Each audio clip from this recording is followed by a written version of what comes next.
Per me è indubbio, il talento esiste, è una base con cui partiamo tutti, chi di più e chi di meno. Io mi ritengo un ragazzo che ha molto talento, ma il talento è stato anche costruito e non è solo partito di base. Si costruisce, si lavora e si migliora questo talento.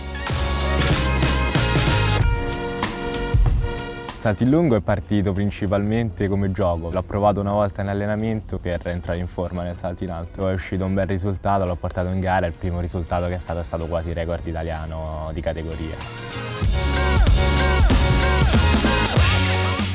Mi alleno solitamente dalle 5 alle 6 volte alla settimana con dei carichi che variano nel tempo. Una settimana scarico e le altre 3 lavoro o le altre 2 lavoro, una scarico, dipende sempre come sto fisicamente. Nel tempo libero principalmente mi piace tanto giocare ai videogiochi, io sono un videogamer nato e la mia Roma è l'altra passione grossa perché io sono un gran tifoso della Roma e poi i miei amici che mi supportano sempre e sono anche loro importanti per il mio percorso sportivo e soprattutto per crescere sia appunto come persona che come atleta.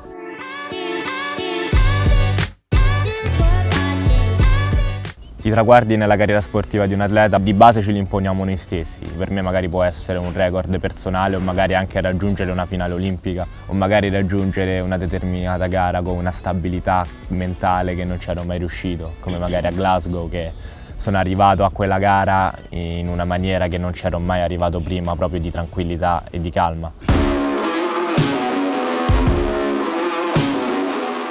Di base le sconfitte sono quelle che insegnano, no?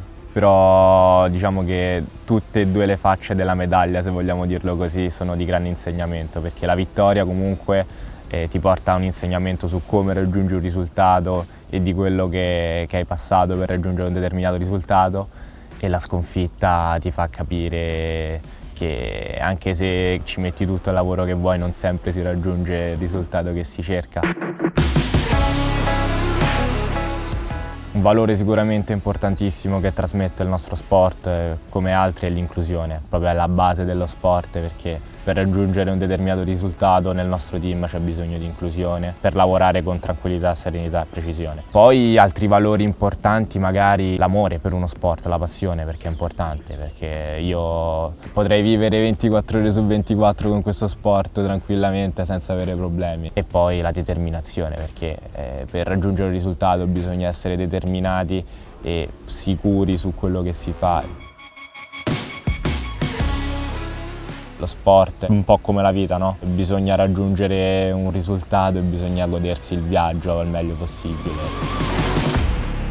Se devo dare consigli per praticare al meglio lo sport e comunque continuare su questo percorso e non distrarsi sicuramente, perché conosco molti amici che con il tempo, magari con infortunio o problemi familiari, si distraggono e perdono la propria strada. Poi di essere sempre determinati e cercare di non essere mai sazi su quello che si cerca, nel senso che magari anche quando si raggiunge l'obiettivo di cercarne sempre un altro, perché il bello è proprio questo, cercare appunto sempre di superarsi e sempre di migliorarsi, perché è la cosa più bella, battere se stessi. E il terzo, di non abbattersi se si vedono brutti risultati nel percorso, perché anch'io sono così, nel senso magari un periodo in cui non vedo dei bellissimi risultati mi abbatto, è come giusto che sia, noi siamo umani, succede. Per raggiungere un determinato risultato ci vuole tanto tempo, è a lungo termine, è un progetto a lungo termine.